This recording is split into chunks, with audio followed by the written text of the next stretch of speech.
Allah Subhanahu wa Ta'ala. Alhamdulillah pada pagi yang cerah ini kita bisa datang ke masjid ini guna melaksanakan kewajiban kita, yaitu sholat subuh secara berjamaah. Semoga Allah Subhanahu wa Ta'ala menerima ibadah kita ini. Amin ya rabbal alamin. Dan mari kita gunakan waktu kita sejenak ini untuk belajar agar majelis ilmu kita ini diberkahi oleh Allah Subhanahu wa Ta'ala. Mari kita membaca ayat-ayat Allah Subhanahu wa Ta'ala, terutama tema kita pada pagi hari ini, yaitu mendulang hikmah dari surah Al-Mutaffifin. Allah Subhanahu wa Ta'ala memerintahkan kita untuk tadabbur, menghayati dari firman-firman Allah dalam Al-Quran itu. Jangan sekedar hanya dibaca, tapi dipelajari, dihayati, kemudian diamalkan, agar maksud daripada Allah menurunkan Al-Quran ini, hadirin sekalian, bisa diamalkan, dipraktekkan dalam kehidupan kita sehari-hari. Itulah kemudian Allah menurunkan keberkahan, rahmat kepada kita. Surah Al-Mutaffifin ini terdiri dari 36 ayat, surah yang masuk dalam urutan yang ke-83 dari Tartib Mushaf Utsmani. Surah ini yang diturunkan sebelum hijrahnya Nabi Shallallahu Alaihi Wasallam ke Madinah. Walaupun ada juga sebagian ulama mengatakan bahwa surah ini surah Madaniyah, ada juga yang menggabungkan di antara para ulama, dia sebagian Makkah, sebagian Madaniyah. Karena ada sebagian ulama mengatakan bahwa surah Al-Mutaffifin ini turun saat Rasulullah lagi hijrah ke Madinah. Surah Al-Mutaffifin ini, Bapak Ibu, menjelaskan tentang dua kelompok manusia. Kelompok yang pertama adalah yang disebut dengan fujar, orang-orang yang berbuat fajr, fujur, berbuat dosa besar, calon-calon penghuni neraka, dan bagaimana nasib mereka di akhirat. Kemudian golongan yang kedua, mereka yang disebut dengan al-agrar, orang-orang yang berbuat baik dan nasib mereka di akhirat kelak. Disebutkan sifat-sifatnya juga secara rinci dalam surah Al-Mutaffifin ini. Sedangkan Al-Mutaffifin itu sendiri artinya orang-orang yang berbuat bermuamalah, terutama curang dalam menakar dan menimbang. Jadi surah Al-Mutaffifin ini, Bapak Ibu, merupakan sumber dasar hukum bagi para pedagang, bagi para pebisnis, atau apapun profesinya, seperti itu, entrepreneur atau orang yang berniaga, ya, hendaklah membaca dan menghayati surah Al-Mutaffifin. Rahmanir-Rahim. Wailul, wail di sini maksudnya adalah kecelakaan. Kata para ahli, siapa? Al-Mutaffifin, orang yang berbuat curang dalam berdagang, dalam menakar atau menimbang, seperti itu. Walaupun kelihatannya ini masalah remeh, tetapi Allah Subhanahu wa Ta'ala memulai dengan wail. Wail itu celaka. Ibnu Abbas radhiyallahu anhu mengatakan wail itu adalah wadin fi jannah, lembah di neraka jannah. Ya. Tidak ada Al-Quran dalam soal Al-Quran itu yang dimulai dengan wail, celaka, kehancuran, ancaman akan masuk neraka jahanam kecuali 2 surah. Yang pertama surah Al-Mutaffifin dan yang kedua surah Al-Humazah. Wailul likulli humazatin lumazah. Cuma bedanya dalam surah Al-Mutaffifin, wail di sini, wailul mutaffifin itu yang berkaitan dengan hak-hak manusia yang dilanggar dari sisi harta benda. Ya. Yang kedua sama juga hak-hak manusia. Surah Al-Humazah itu hanya saja berkaitan dengan kehormatan, menghina, mencela sama saudara Muslim. Beda ya Bapak Ibu ya. Kalau surah Al-Mutaffifin berkaitan dengan harta benda. Kalau surah Al-Humazah berkaitan dengan apa? Kehormatan yang dilanggar, mencela, menghina, olok-olok seperti itu. Berkaitan dengan hak-hak manusia, ini dilarang kita melanggarnya. Ibnu Abbas juga mengatakan dulu penduduk Madinah itu sebelum hijrahnya Nabi adalah terkenal manusia-manusia yang suka berbuat curang dalam menangkap. Jadi penduduk Madinah itu pekerjaannya petani kebun kurma sehingga pakai takaran. Beda dengan penduduk Madinah, penduduk Mekah dengan timbangan karena mereka menimbang emas, suka jual beli emas seperti itu, emas dan perak. Kalau penduduk Madinah itu menakar hasil kebun mereka. Makanya Allah Subhanahu wa Ta'ala menurunkan surah ini, kemudian dibacakan oleh Nabi. Akhirnya mereka bertobat kepada Allah, tidak berbuat curang lagi. Tapi dalam muamalah, Bapak Ibu, itu luas sekali. Dalam bisnis sekarang luas sekali. Artinya shalom kita tidak boleh berbuat curang. Namanya jual beli yang tidak jelas, riba dan sebagainya itu dilarang dalam Islam. Hanya saja dalam bisnis itu banyak yang halal yang ibadah yang haram.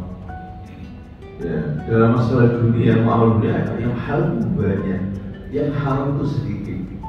Makanya kita kalau bisnis, kalau dagang, belajar yang haram-haram saja. Karena setelah itu halal semuanya. Dan penting kita bermuamalah ini, berbisnis, berniaga itu belajar yang sesuai dengan syariat. Allah Subhanahu wa Ta'ala berfirman dalam surah Al-Baqarah, "Ya ayyuhan nasu kulu mimma fil ardi halalan thayyiban wa la tattabi'u khutuwatis syaitan innahu lakum aduwwun mubin." Ayat 68 kalau bahasa itu ya. Wahai manusia, makanlah di muka bumi ini rezeki yang kami berikan kepadamu dengan cara halal dan thayyibah. Dan jangan kamu ikuti langkah-langkah setan, karena setan itu musuh yang nyata bagi kamu. Disuruh cari rezeki, tapi cari yang hal yang baik. Ya, jangan asal-asalan, jangan yang haram diemban. Jangan. Begitu banyak orang dapat uang, dapat kekayaan, tapi mana yang halal, mana yang baik, itu sedikit, Bapak Ibu. Profesi pedagang itu adalah profesi yang baik, bahkan paling baik. Nabi SAW ketika ditanya oleh sahabat, "Ya Rasulullah, ayu kasbin afdiyah?" Wahai Rasulullah, profesi apa yang paling baik? Bukan baik, tapi afdiyah, yang paling baik. Nabi menjawab 2 hal. Yang pertama adalah amal rajul biyadih, usaha seorang dengan keterampilan tangannya. Dia bekerja, tidak malas bekerja dengan tangannya. Di situ dia mendapatkan rezeki dari Allah. Kemudian yang kedua adalah kullu bai'in mabrur, dan setiap jual beli yang baik. Dikatakan profesi yang paling apa? Baik oleh Nabi. Kemudian juga berdagang ini, Bapak Ibu, kalau perdagangannya itu dilakukan dengan jujur dan amanah, dia akan ditempatkan Allah pada hari kiamat bersama jajaran para nabi, wasiddiqin wasyuhada. Kalau cuma berdagang, biasanya dagang itu skala kecil dan skala besar, sama saja. Mau perdagangan dengan modal yang besar maupun yang kecil, selama dilakukan dengan jujur dan amanah, itu akan dibangkitkan pada kiamat bersama posisinya para nabi, siddiqin wasyuhada.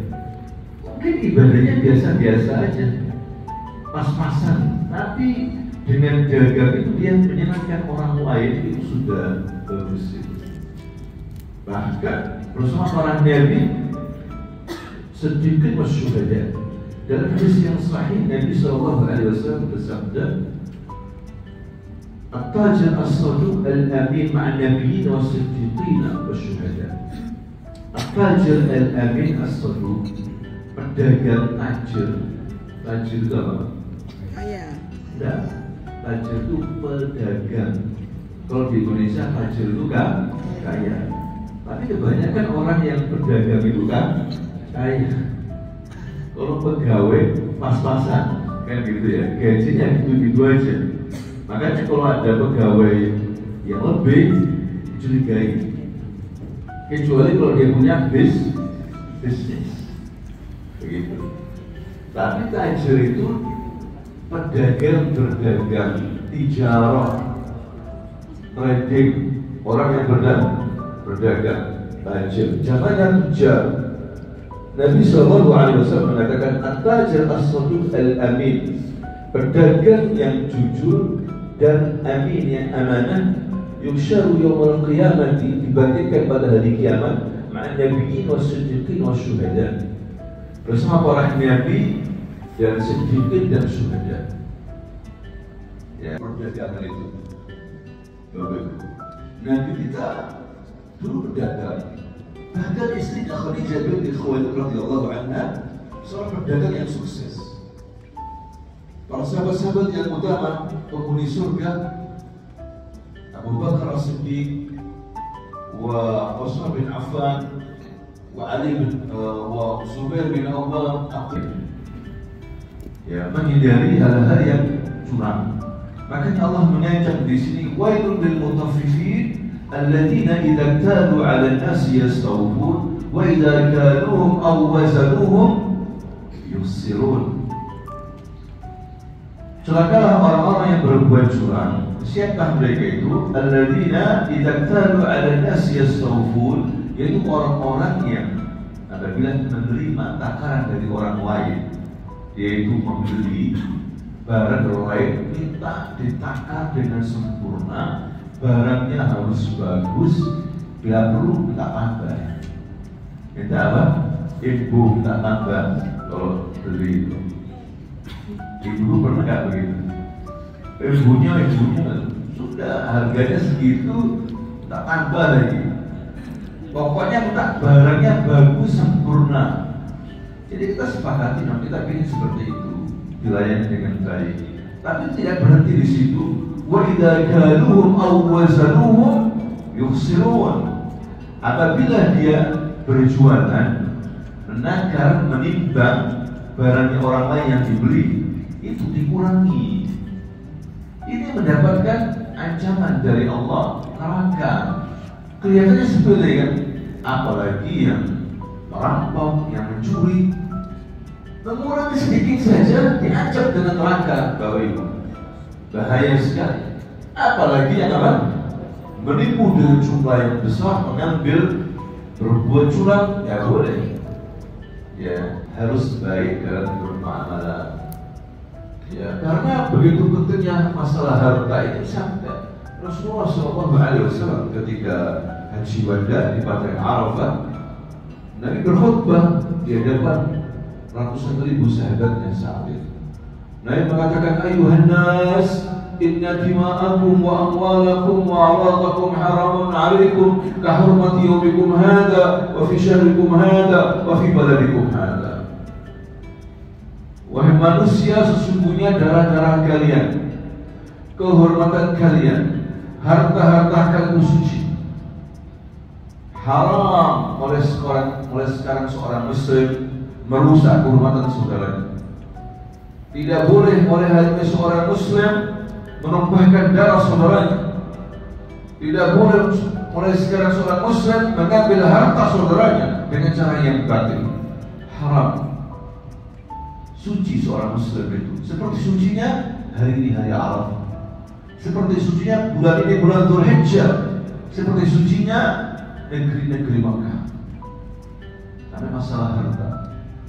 Jadi kita disuruh baik kepada Allah dan juga baik kepada siapa? Hamba-hamba Allah. Hablum minallah baik, hablum minas baik. Hadirin sekalian, ini sempurna. Kalau kita berbuat curang, itu masalah nanti. Tidak boleh kita ini mengganggu orang-orang yang beriman. Tidak boleh menyakiti orang beriman, itu bahaya, dosa besar. Nanti kita merugi nanti. Ya, ada dalam hadis riwayat Bukhari dan juga oleh Imam Ibnu Majah dalam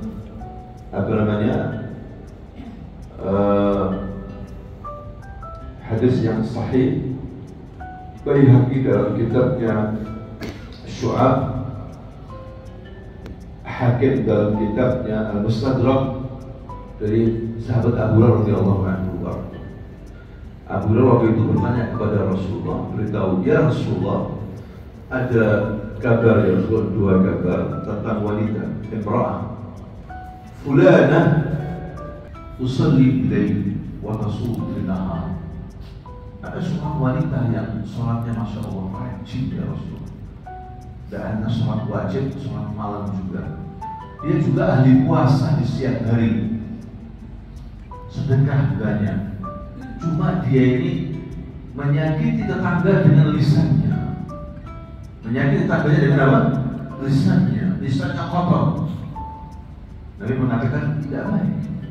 Dia min ahli nar. Dia termasuk penghuni apa? Neraka. Yang kedua ya Rasulullah, ada seorang wanita ibadahnya pas-pasan. Dia menjalankan kewajiban. Kalau sedekah ya sedikit tak banyak. Tapi dia baik sama tetangganya. Maka dia mengatakan apa? Dia min ahli jannah. Dia termasuk penghuni apa? Surga. Paham Bapak Ibu masalah ini? Artinya apa? Jangan sampai kita menyakiti orang muslim. Ya, kita memaafkan, suka memaafkan, jangan menyakiti. Nanti kita akan merugi. Ya, kita sudah sholat, sudah baca Quran, sudah puasa, sudah zikir, tapi menyakiti, nanti kebaikan kita diambil oleh Allah, diberikan ke orang yang kita sakiti itu. Kemudian kita tidak dapat apa-apa. Inilah hakikat orang yang bangkrut. Nabi SAW hadis Muslim pernah bertanya kepada para sahabatnya, wahai para sahabat, atadruna manil muflis? Tahukah kamu orang yang bangkrut itu? Kalau menurut para sahabat, al-muflis fina ya Rasulullah, la dirham lahu wa la mata'. Orang yang gak punya dirham, gak punya uang, dan gak punya harta. Itu wajar definisi di masyarakat kita seperti itu, orang yang bangkrut. Mafi fulus, mafi mal. Ya kan? Fulus mafi, ya itu. Harta mafi. Katanya orang Mesir, mafish fulus, mafish mal. Ya. Tapi Rasulullah menolak penjelasan seperti ini. Nah, bukan seperti orang yang bangkrut.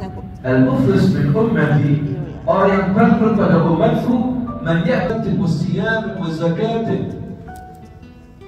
Orang yang bangkrut pada hari kiamat dengan sholatnya, masya Allah, atau lagi puasa, hada, wa daraba hada, wa safaka dama hada, tapi dia pernah mencela saudaranya, menghina saudaranya, belum minta maaf.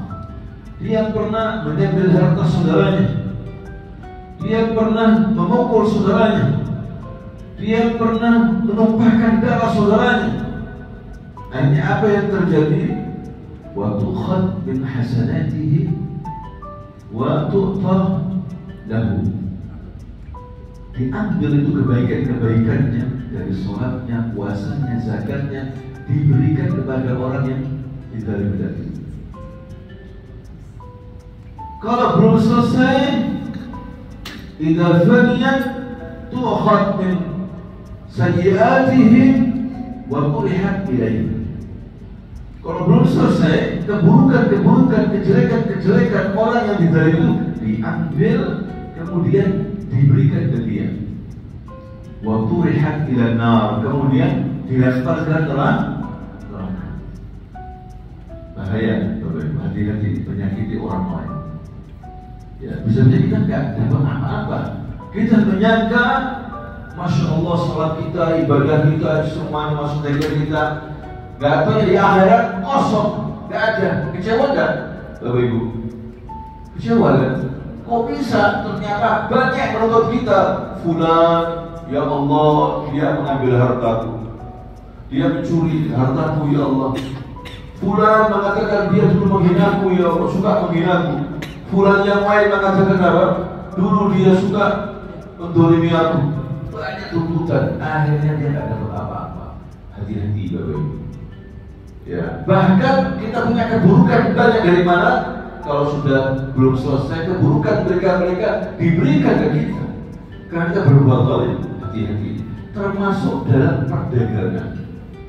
Berbuat curang dalam perdagangan, dalam bisnis. Ya, kalau tahu pembeli ini dicurangi, sakit hatinya, nggak ridho Bapak Ibu. Kalau tahu saya dicurangi, ya Allah, saya ini beli sama dia dicurangi, wallahi saya nggak ridho, sakit hati saya. Makanya Islam melarang berbuat curang. Wailul lil mutaffifin alladzina idza talu 'ala an-nasi yastawfun wa idza kaluhum aw wazanuhum yukhsirun. Ala yadhunnu ulaika annahum mab'uthun li yawmin 'adzim yawma yaqumu an-nasu li rabbil 'alamin. Tidakkah mereka yakin bahwa mereka akan dibangkitkan nanti? Kalau mereka sudah mati, orang-orang berbuat curang itu selesai? Dah, belum selesai. Nanti ada hari kebangkitan. Apa itu? Yaumul 'adzim, hari yang sangat besar, hari kiamat, hari pengadilan itu. Diaudit kita. Mungkin sama di dunia, tak sama di akhirat. Hari kiamat, hari besar. Punya apa-apa seperti lahir kembali. Tidak ada baju, tidak ada apa namanya, alas kaki, seperti semula. Allah bangkitkan dan mereka tegang semuanya, berdiri di hadapan Allah selama 1000 tahun.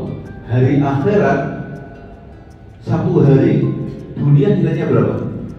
1000 tahun. Orang kaya tahun setengah hari menurut apa? Kiamat, hari kiamat itu. Di dunia 500 tahun setengah hari. Kenapa didahulukan? Karena orang-orang miskin bebannya ringan, cepat. Orang kaya diaudit, dari mana ya fulan, dari mana ini. Ya, halalnya hisab, haramnya azab. Maka hati-hati Bapak Ibu. Masalah harta, masalah profesi. Jangan ngasih modal saja ke anak. Anak ini harus belajar tentang ilmu dagang Islam dulu. Kalau nggak menipu anak ini, berbuat korupsi, berdagang yang tidak jelas, ya, riba dan sebagainya. Makanya Umar bin Khattab waktu itu buat regulasi di pasar-pasar kaum muslimin. Dia mengatakan la yatashir fi aswaqina illa man qad faqiha. Gak boleh berdagang di pasar-pasar kami. Artinya apa? Membuka lapak-lapak, membuka toko di pasar kami, di mal-mal kami, kecuali yang sudah mengerti ilmu dagang Islam. Harus, kalau enggak menipu, ngaco nanti. Ya, berbuat masalah, pelanggaran Bapak Ibu banyak sekali nanti. Kalau nggak ngerti apa? Ilmu dagang Islam. Yauma yaqumun nasu rabbil alamin, hendaklah mereka yang berdagang itu takut bahwa suatu hari dia akan berdiri di hadapan Rabbul Alamin, di hadapan Allah Subhanahu wa taala, ditanya nanti. Ditanya. Ya. Kemudian Allah meneruskan, kalla inna kitabal fujjar fi sijjin wa ma adraka ma sijjin kitabun marqum. Ketahuilah sesungguhnya catatan orang-orang fujjar jika bakal ahli neraka itu di sijjin. Wa ma adraka ma sijjin, tahukah kamu apa itu sijjin? Ada ulama mengatakan sijjin ini ardu sufla, bumi yang paling bawah. Ya. Kalau surga itu apa? Derajat semakin naik, darajat semakin ke bawah, dan catatan orang-orang fujjar. Apa itu fujjar, Bapak Ibu? Orang fajir, orang yang berbuat dosa-dosa besar, diancam dengan neraka jahanam. Jamaknya fujjar.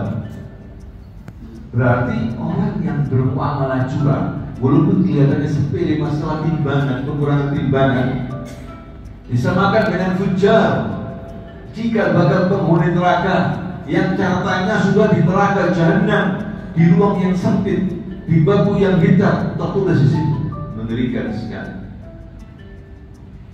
Ya, kita marqum, tidak bisa nanti dihapus, tidak bisa. Allah Subhanahu wa taala yang menentukan ini. Makanya Nabi waktu itu, Bapak Ibu, masuk pasar melihat aktivitas umatnya, jual beli. Dipanggil sama Nabi, ya ma'asyarah tujar, ta'al. Wahai para pedagang tujar, jamak dari tajir, tujar. Yang malulah tujar, yang berdagang, ta'al, kesini kalian.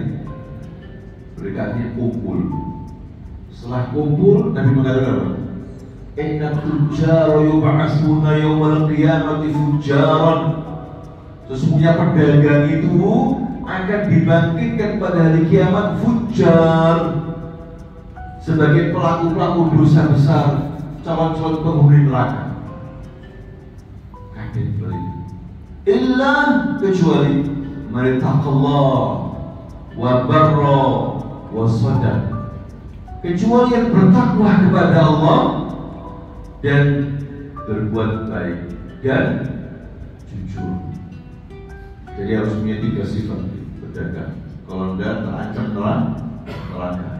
Bertakwa kepada Allah, tidak lupa sholatnya, tidak lupa masjidnya, ibadahnya, ya, tidak lupa baru berbuat baik sama orang tuanya, sama anak-anaknya, sama saudaranya, sama keponakannya, cucunya, tetangganya, orang lain. Tidak lupa zakatnya, tidak lupa sedekahnya, dan jujur, tidak berdusta. Ya, harus Bapak Ibu. Jangan banyak bersumpah, wallahi pulaannya sekian, padahal sekian. Buat apa banyak sumpah itu? Ini tidak benar, tidak barokah nanti Bapak Ibu. Dalam hadis yang sahih, Rasulullah Nabi SAW bersabda, al-bai'ani bil khiyar ma lam yatafarraqa. Jual beli itu boleh tawar menawar, tentang pembeli ketika pembeli dengan penjualnya itu. Dengan sebelum berpisah boleh tawar menawar, tidak jadi pun tidak apa-apa, punya hak. Hadirin sekalian, teruskan sama Nabi. Bagaimana apa? Fa'in sadaqah, kalau dua-duanya jujur menerangkan apa adanya, penjual begitu juga, pembeli tidak menyakiti penjual, tidak perlu berlebihan. Maksudnya apa di sini? Ini penjual sudah nunggu lama barang, pembeli tidak akan datang. Pembeli, masya Allah, cerewetnya minta ampun. Sudah tahu harganya 500.000, ditawar 25.000. Kamu menyakiti saya, kamu sangat menyakiti saya. Ya, sudah tahu barangnya berapa? 500.000, kamu tawar 25, gimana ya? Lemes pedagangnya langsung. Kalau orang-orang seperti kamu ini banyak, gimana kita ini? Kan begitu, jangan berlebihan. Maksudnya kalau dua-duanya jujur, wabayya dan menjelaskan, burika lahuma fi bai'ihima, maka diberkahi transaksi dua-duanya itu, penjual dan apa? Pembeli. Tapi sebaliknya, wa in kadhiba wa katama muhiqat, dihapus perdagangannya, jual belinya itu. Ya, jadi bukan sepele Bapak Ibu masalah muamalah ini. Ada orang masuk Allah rajin sholatnya, ngajinya rajin, tapi muamalahnya buruk, gak manfaatin. Kalau berjualan juga menipu, bisnisnya gak jelas-jelas, gak boleh. Nah, Rasulullah SAW an bai'il gharar, Nabi melarang jual beli yang gak jelas. Gak jelas. Apa itu Bapak Ibu yang gak jelas? Ya gak jelas-jelas. Gak bagus. Jangan biasa kan? Ya ini murah, tapi gak jelas. Bahaya syubhat. Jangan punya hobi seperti itu Bapak Ibu. Gak bagus. Dilarang. Karena saudara nabung bertahun-tahun. Ya, sudah dapat sekian juta, 6 juta, 7 juta dibuat beli HP. Yang datang HP-nya apa? Plastik. Kejut sekali Bapak Ibu. Ya, ini dosa seperti itu. Dia berpikir untung lah, buntung dia saudara. Buntung. Ya. Jadi di sini juga Allah mengingatkan orang-orang Quraisy Bapak Ibu, mereka itu nggak beriman dengan hari kiamat. Ini berbuat sesukanya. Makanya Allah SWT mengatakan, wailul lil mukadzibin. Itu nekat, nggak peduli hal-hal, nggak peduli. Yang penting dapat uang, yang penting kaya. Iman kepada hari kiamat kecil. Nggak sholat. Kalau kita kan Bapak Ibu bangun sholat subuh ya kan, walaupun dingin, walaupun ngantuk, pingin sebenarnya tidur terus sampai duhur, pingin. Siapa nggak pingin liburan? Tapi kewajiban kita. Kenapa? Karena kita iman kepada hari kiamat. Dunia sesaat, kita akan tinggalkan semuanya, kita akan mati dan kita akan hidup kekal di akhirat, masuk surga. Kita ingin itu. Kalau enggak, semaunya Bapak Ibu bisa. Kalau iman kita kepada hari kiamat tipis, apa? Kullu mu'tadin azim. Karena begitu mudah untuk berbuat melampaui batas. Azim juga dosa. Jadi orang yang berbuat dosa melampaui batas itu karena iman kepada hari kiamat kecil. Berani berbuat dosa itu berani Bapak Ibu. Ya, tidaklah mendustakan hari kiamat kecuali apa? Mu'tad itu berbuat dosa, melanggar hak-hak orang. Azim berbuat dosa untuk dirinya sendiri. Minum khamar kan merugikan diri sendiri, ya kan? Gak sholat. Tapi kalau mu'tad melampaui batas, dosa besar untuk orang lain, berbuat curang dan yang lainnya seperti itu. Nah, ini diancam ya oleh Allah Subhanahu wa ta'ala. Qala asatirul awwalin. Kalau dibacakan ayat-ayat kami sudah diangkat apa? Ini kisah dongeng-dongeng dahulu. Jadi orang dulu seperti itu. Ketika dibacakan oleh Nabi Al-Quran, apa ini ya Muhammad? Ini dongeng-dongeng orang dulu. Dipikir dongeng, bukan. Ini ayat-ayat Allah. Ketika dibacakan Quran, biasa-biasa aja. Ya, tidak ada respon hatinya. Quran dibaca biasa, tidak dihayati. Tapi kalau nyanyi sampai nangis, dengar penyanyian apa? Nangis, ingat masa dulu waktu SMA, khusyuk, Masya Allah. Ketika baca Quran, kayak gimana gitu? Ya, ini hati-hati Bapak Ibu. Ya, ini bahaya. Padahal Quran kalam Allah, Bapak Ibu baca, dengarkan, tidak berpahala, berkah, dan insya Allah dapat syafaat dari Allah SWT. Quran bisa berikan syafaat. Ya, bacaan yang paling banyak dibaca oleh manusia Quran penuh barokah Bapak Ibu. Ya, lebih daripada apapun daripada bacaan yang lain. Ya, makanya Bapak Ibu setiap hari kita ini harus baca Quran setiap hari. Apa yang bisa kita baca? Surat pendek gak apa-apa. Mau tidur baca ayat kursi, jangan sampai lupa. Ajarkan anak-anak agar tidak didekati oleh setan, tidak masuk sihir, bukan para pedagang. Pedagang itu sekarang banyak sihir-sihiran, iri, pergi ke dukun. Ya, akhirnya yang ini gak laku, ini laku. Itu Bapak Ibu. Gara-gara ingin dapat uang sedikit, aja. Beriman, ini tidak ditutup dari penglihatan Allah. Hadirin sekalian, tidak bisa menikmati Allah Subhanahu wa Ta'ala. Summa innahum lasalul jahim, kemudian mereka dimasukkan ke neraka jahim. Summa yuqalu hadzal ladzi kuntum bihi tukadzibun. Kemudian tanya sama Allah, inilah akibat kau mendustakan hari kiamat. Dulu kamu tidak percaya dengan hari kiamat, nih sekarang faktanya, mampus lu. Ya, mampus kan. Ya, katanya gak ada hari kiamat. Jadi kerugian yang sangat besar Bapak Ibu. Dunia sesaat, dunia ini sebentar Bapak Ibu. Ya, kita sudah melihat berapa banyak sahabat kita, kerabat kita yang meninggal dunia, di mana mereka di kuburan sudah. Kita suatu hari di sana, hitungan sebentar, beberapa tahun, ganti generasi kita ini Bapak Ibu. Kita persiapkan ini sekarang, nggak main-main.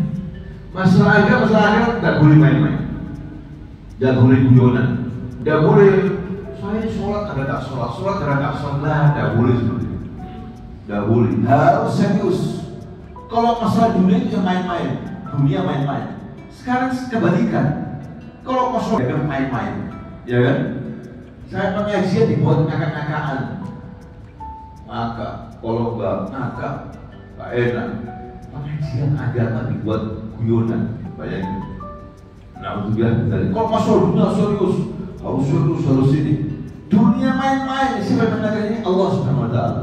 Innamal hayatud dunya la'ibun wa laghwun apa? Wa zinatun wa tafakhurun. Sesungguhnya kehidupan dunia ini la'ib, main-main. Main-main semuanya, main-main Bapak Ibu. Gara-gara main-main sampai tawuran, gara-gara bola sampai apa? Tawuran. Ya. Gara-gara mainan sampai uang ini keluar triliunan, transfer triliunan, hanya untuk main-main ya Allah. Coba kalau itu untuk bangunan masjid, untuk sekolah, untuk bantu orang-orang miskin, untuk apa membela agama Allah, mana yang seperti ini? Untuk main-main baik. Hanya untuk main-main Bapak Ibu. Ya kan? Benar kata Allah. La'ib walaghun, yang sia-sia. Hanya kesana nongkrong sana nongkrong sini berjam-jam. Gak ada manfaatnya. Cuma kalau untuk zikir, makanya kita jangan bengong saja, zikir. Jangan banyak mikir, banyak zikir. Kalau banyak mikir, setan masuk aja. Bekur bengong, zikir. Tidakkah kita cukup mengucapkan Subhanallah walhamdulillah wala ilaha illallah akbar wala hawla wala quwwata illa billah subhanallahil azim la hawla wala quwwata illa billah kanzun min kunuzil jannah, pemperbendaharaan kekayaan surga. Perbanyak ucapan la hawla wala quwwata illa billah. Zikir ini lebih daripada segalanya dan amal yang terbaik. Bahkan kata Nabi, lebih baik daripada engkau bertemu dengan musuh, kau memenggal kepala musuh menggal kepala, masih kalah. Itu zikir. Zikir, banyak zikir, marahnya besar Bapak Ibu. Sudah malas puasa, malas sholat sunnah, perbanyak zikir. Bantu dengan apa? Zikir. Apa yang bisa Bapak Ibu ucapkan zikir.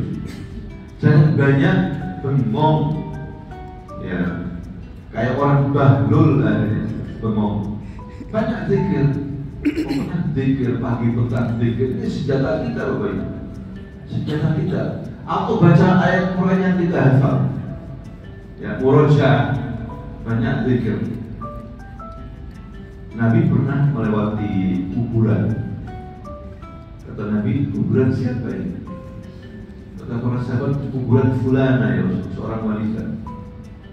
Nabi, Pak, tahu kamu? Apa diinginkan wanita yang dikubur ini? Gak tahu ya Rasulullah. Rasul diberitahu oleh Allah. Dia ini sejatinya ingin hidup kembali dan ingin dia cuma sholat 2 rakaat saja. 2 rakaat wajib mengusul. Ini lebih baik lebih baik daripada dunia dan seisinya. Dia ingin hidup lagi sholat 2 rakaat saja. Bayangin Bapak Ibu, kita ini untuk hidup, perbanyak sholat, perbanyak zikir. Nanti kalau mati tidak bisa. Orang yang mati itu ingin sholat 2 rakaat, ingin zikir, tidak bisa. Bisa nggak balik orang yang mati itu? Bisa balik? Tidak bisa. Katanya orang-orang Jawa itu ngasih sesajen dalam rumah apa, nanti yang di kuburan balik ke rumah. Ada nggak kayak gitu? Ada. Ya ini kan Hindu itu, bukan dari Islam. Tidak ada orang mati balik ke rumah, itu tidak ada. Malam Jumat atau apa, bulan Rajab ke kuburannya nanti bisa apa? Balik ke rumah. Siapa yang balik? Siapa? Tidak ada. Orang yang sudah mati itu hidup di alam kubur, di alam barzakh. Kalau nggak dapat nikmat, yang dapat siksa kubur. Itu tidak ada balik lagi. Yang balik jinnya itu yang balik. Jinnya apa itu namanya? Korinnya. Kalau dia masih panjang umur, masih balik. Duh, maka tadi mati sudah dikubur pagi, mati. Lah kok malam udah duduk di sini? Itu bukan dia mati hidup lagi, bukan. Itu korinnya yang menangani dia mulai lahir sampai mati itu. Ya wajar menyerupai dia, itu mah gak sempurna, namanya jin, gak sempurna. Ya, Bapak Ibu pernah lihat jin? Lihat, ada yang gak sempurna, mungkin kakinya atau apa. Kalau menyamar manusia, ada yang gak sempurna, Bapak Ibu. Ya, kita jangan takut sama jin. Nanti jin goda kita. Kalau takut kita dikejar sama jin. Jangan takut sama jin. Kita ini lebih mulia daripada jin. Mau minta bantuan sama jin, dukun minta bantuan sama apa? Jin. Kita lebih mulia. Jangan minta bantuan sama jin. Tidak boleh seperti itu. Ini sampai di mana kok masalah jin-jin? Apa namanya? Fujar. Orang-orang yang buruk muamalahnya. Nah, golongan yang kedua ini abrar. Kalla inna kitabal abrar lafi illiyin wa ma adraka ma illiyun kitabun marqum yashhaduhu al-muqarrabun. Taulah sesungguhnya catatan orang-orang yang abrar, abrar dapat dari bir, orang yang berbuat baik. Itu fi illiyin, di tempat yang tinggi. Yang berbuat birrul walidain, berbuat bir pokoknya. Kepada Allah baik, kepada manusia itu baik. Ya, itu di illiyin, tempat yang tinggi. Wa ma adraka ma illiyun, tahukah kamu apa itu illiyun? Kitabun marqum, catatan yang tetap, penghuni surga. Tapi yang tahu hanya Allah Subhanahu wa taala. Ya, yashhaduhul muqarrabun, dilihat oleh malaikat-malaikat yang dekat dengan Allah. Siapa ini? Masya Allah, namanya fulan-fulan. Ya, bahagianya dia karena berbuat baik. Tidak ada rasa jahat sama umat Islam, sama kaum muslim, tidak ada. Berbuat baik, dan ini yang susah Bapak Ibu. Ini masalah hati. Ya, berbuat baik. Berbuat baik sama siapa saja. Jangan berbuat baik sama golongannya saja, sama ormasnya saja. Tapi kalau beda ormas, oh ini bukan ormas kita, nggak masuk anggota kita. Biasanya begitu. Ya, semua kata Nabi harus kita berikan sayang. Jangan sayang kepada sama kita aja, golongan kita, semuanya. Gak ada artinya dunia ini. Rahmat Allah itu 100 diberikan ke dunia ini cuma satu dibagi macam-macam.